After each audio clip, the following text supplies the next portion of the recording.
అర్ధరాత్రి సమయంలో పరమశివుడు ఆద్యాంతాలు లేని లింగాకారంగా ఆవిర్భవించారు. మహాన్వితమైనటువంటి రోజున ఉపవాసం, జాగరణ, పూజ ఈ మూడు కలిసి శివరాత్రి వ్రతంగా చెప్తూ ఉంటారు. ఈ పరమ పవిత్ర దినమునందు శివకళ్యాణం కూడా చెయ్యటం చూస్తూ ఉంటాము. వ్రతాలు, నోములు ప్రారంభించేవారు, ఉద్యాపాలు చేసేవారు ఈ రోజున చెయ్యటం ద్వారా అనంతమైన ఫలితాన్ని పొందుతారు.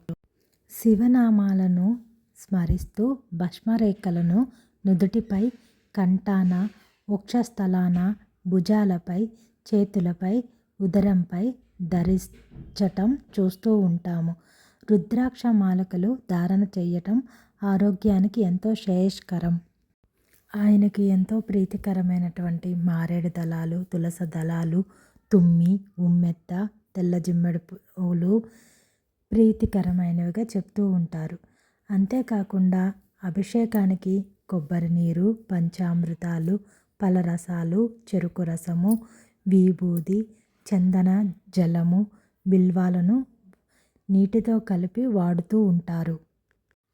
ఈశ్వర, పరమేశ్వర, సకల జనులకు హితుడివి, సకల జీవాత్మలకి సన్నిహితుడివి, ఆధ్యాత్మికులకు ఆప్తుడివి, యోగమున్న వారికే ప్రాప్తుడివి, సకల నాదాలకు స్వరూపుడవు, గుణమందున అంటని నిర్గుణుడివి, దేవగణాదులు మొక్కే ఆదిదేవుడివి, లింగరూపము దాల్చిన ఆద్యంత రహితుడివి, దయతో నన్ను బోవవా స్వామి అని కోరిన వారి కొంగు బంగారం చేసేటటువంటి స్వామివారు, చల్లని స్వామివారు శివుడు. ఈయనకి ఎంతో ప్రీతికరమైనటువంటి విభూది ధారణ ద్వారా పాపాలను ప్రక్షాళన చేసుకోవచ్చు. ఈయనని స్మరించటము, అలాగే భగవంతునికి అర్పించే హోమంలో సమర్పించే గంధపు చెక్కలు, నెయ్యి, ఇతర ఔషధాల నుంచి వచ్చే బూడిదను భస్మం అంటారు. ఈ భస్మాన్నే మనం విభూదిగా పిలుస్తాము.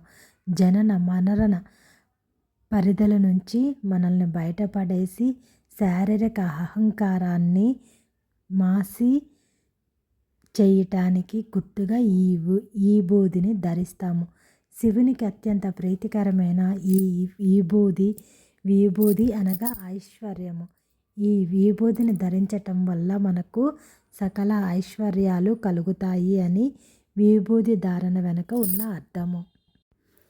నందీశ్వరుడు పూర్వం శిలాదుడు అనే ఋషి ఉండేవాడు. అతనికి సంతానం కలగలేదు.